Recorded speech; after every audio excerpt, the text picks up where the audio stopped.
오늘은 다시 성령으로라는 제목으로 우리 하나님 말씀 함께 나누도록 하겠습니다.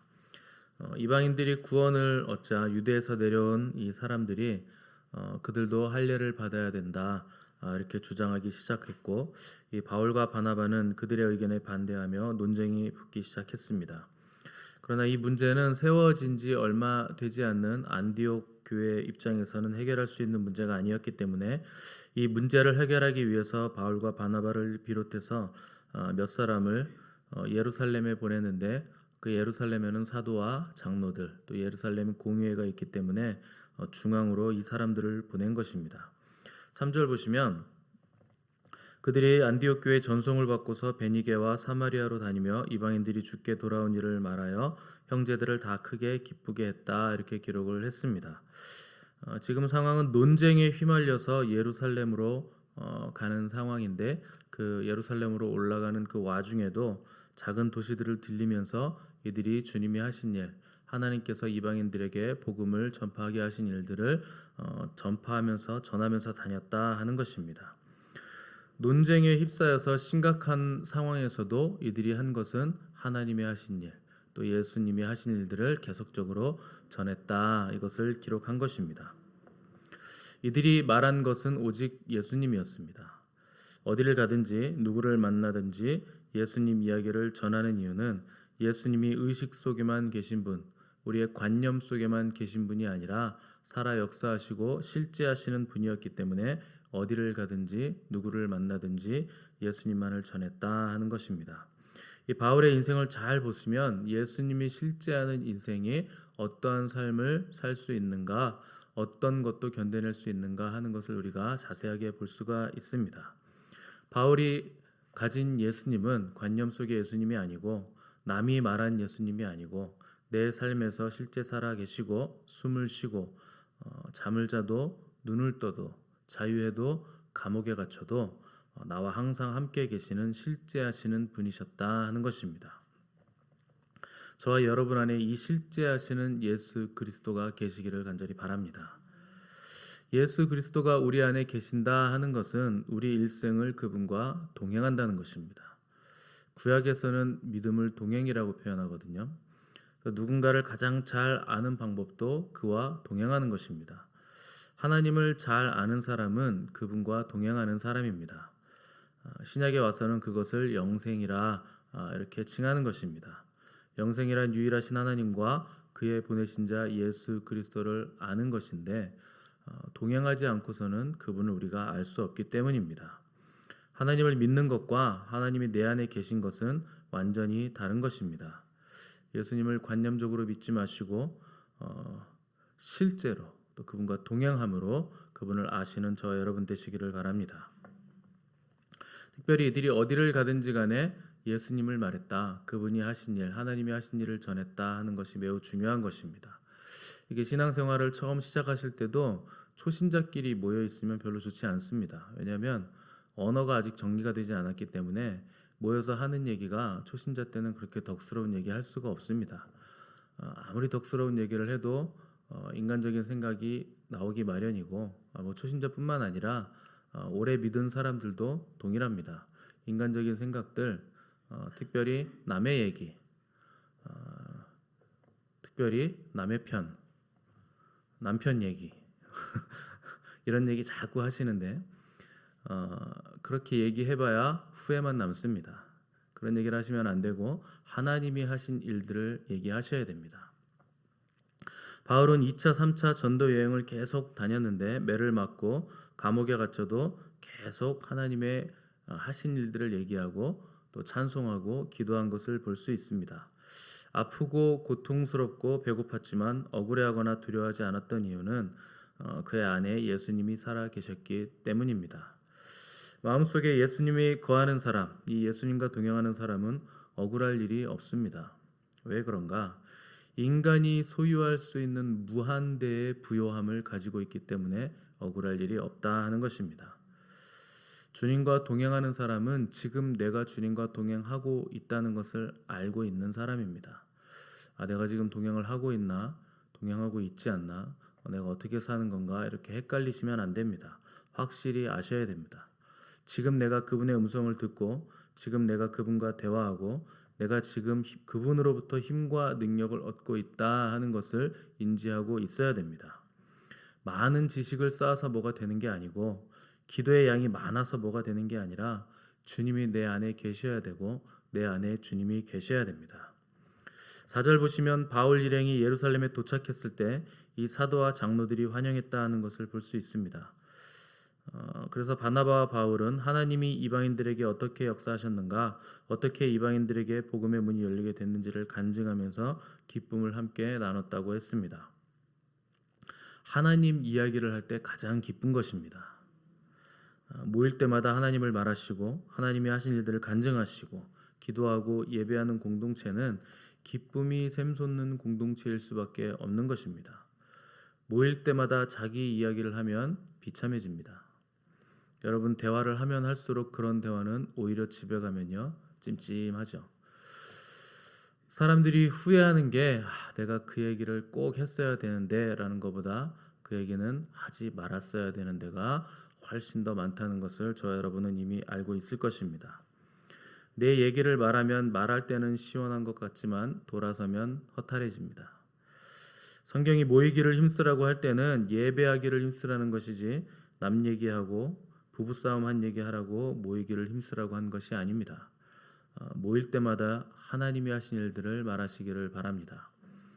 5절을 보시면 일단의 바리새인들이 이렇게 말을 했는데 예수도 좋고 성령도 좋은데 할례는 꼭 받아야 된다 이렇게 말하는 것을 볼 수 있습니다. 이 일로 인해서 초대교회에 많은 논쟁과 토론이 계속됐는데 아주 심각하고 광범위한 토론이 이어진 뒤에 베드로가 입을 열어 말하기 시작했습니다. 7절을 보시면 베드로가 하나님이 이방인들로 내 입에서 복음의 말씀을 들어 믿게 하시려고 오래전부터 너희 가운데서 나를 택하셨다 이렇게 말하는 것을 볼 수 있습니다. 하나님이 베드로를 택해서 이방인들에게 복음과 성령을 증거하도록 역사하셨다 이렇게 말했는데 베드로는 유대인의 사도고 이방인의 사도는 바울입니다. 그런데 왜 베드로가 자기 입을 택해서 이방인들에게 복음을 증거하게 하셨다 이렇게 말하고 있는가? 지금 베드로가 말한 사건은 고넬료 사건을 말하는 겁니다. 처음으로 이방인들에게 복음을 전했을 때 하나님께서는 베드로를 사용하셔서 고넬료 집안에 이 복음을 공식적으로 전하셨습니다. 그때 하나님은 환상을 통해서 비몽사몽간에 하늘에서 보자기 같은 그릇을 내리셨는데 그 안에는 온갖 부정한 짐승들이 다 있었고 하나님은 베드로에게 그것을 잡아먹으라 이렇게 말씀을 하셨습니다. 그때 베드로는 먹을 수 없습니다. 제가 속되고 부정한 것을 먹은 적이 없습니다. 이렇게 거부를 했는데 하나님은 3번이나 이 일을 반복하셨습니다. 그리고 마지막에 하나님은 베드로에게 내가 거룩하다고 하는 것을 네가 왜 더럽다고 하느냐 먹어라 이렇게 말씀하시고 그릇을 하늘로 다시 가지고 올라가셨습니다.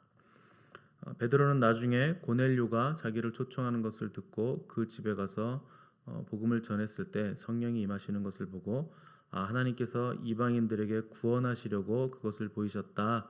나에게 그 말씀을 주셨다 하는 것을 깨달았고 그래서 베드로가 지금 하나님이 이방인들에게 복음을 전하게 하셨다라는 말로 그 바리새파 유대인들에게 선포를 하고 있는 것입니다.